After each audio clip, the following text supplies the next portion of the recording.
What if I told you that on December 2nd, 2021, this NFT sold for $91.8 million? A bit ridiculous, right? Let's get into why this picture of circles is worth so much. First, we need to start with what is an NFT? It stands for a non-fungible token, meaning it is a non-replaceable item. There can only be one. You may be thinking, how can there only be one of a digital artwork?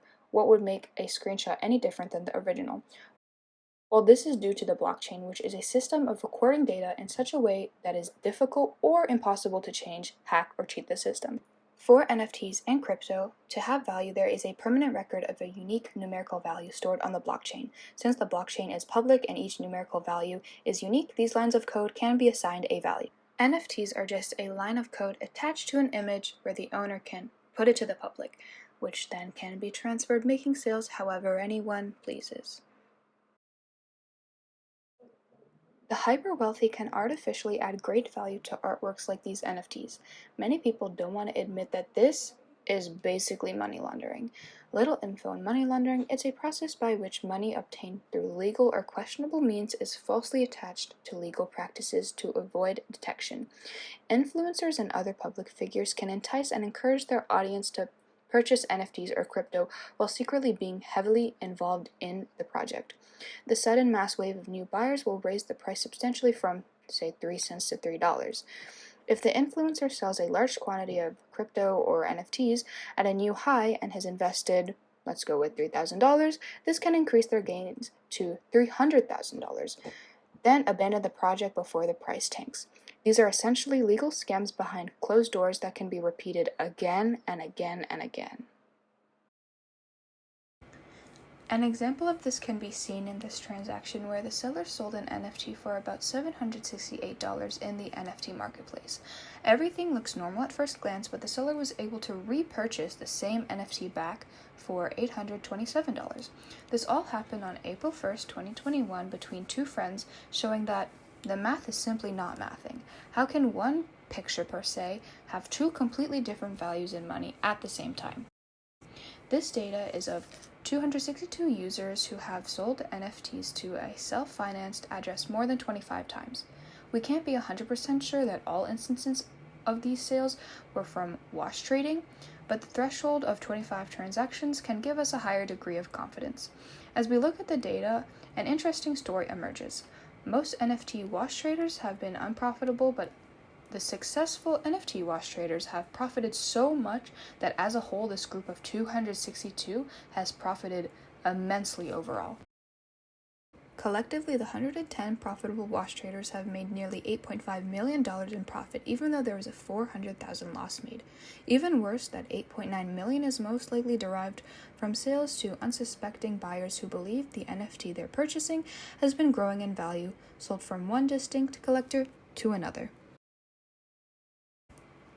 NFTs also have an environmental impact, but this can be confusing as to how can a digital stored image create an environmental issue?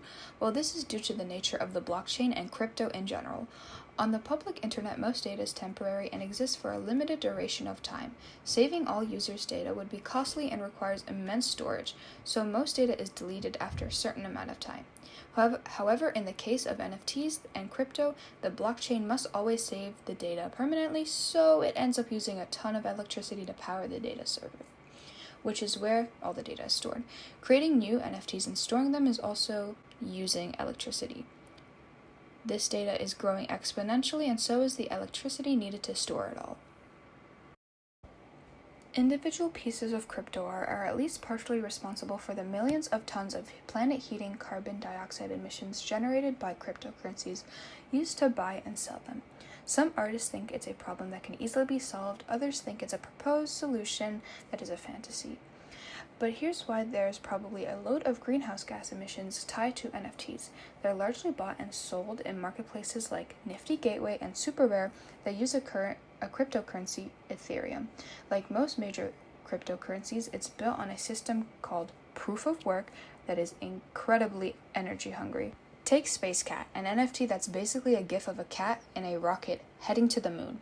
SpaceCat's carbon footprint is equivalent to an EU resident's electricity usage for 2 months. What do NFTs mean for modern art? Well, in the early stages, NFTs seemed like a godsend for digital art creators. They could essentially create original digital artwork which were entirely unique and assigned a special numerical value, making it so that there was only one true version. This would prevent frequent digital art theft and allowing digital artists to make money the same way as conventional artists. However, crypto inventors, influencers, and other people seeking to make fast money quickly hijacked the tech and used it to make hundreds of soulless computer-generated images. The artists behind these projects don't care for talent, and this is pretty clear by how little effort they put into their digital artworks. It has become associated with these types of people and thus extremely difficult for real artists to use the technology to their advantage. So what does the future of NFTs look like? Like other forms of crypto, I wouldn't say they are fads. However, the majority of these money-making opportunities are real, but mostly exist for the already wealthy. In this digital age, those with influence or possessing great amounts of money will take advantage of any system to make more money.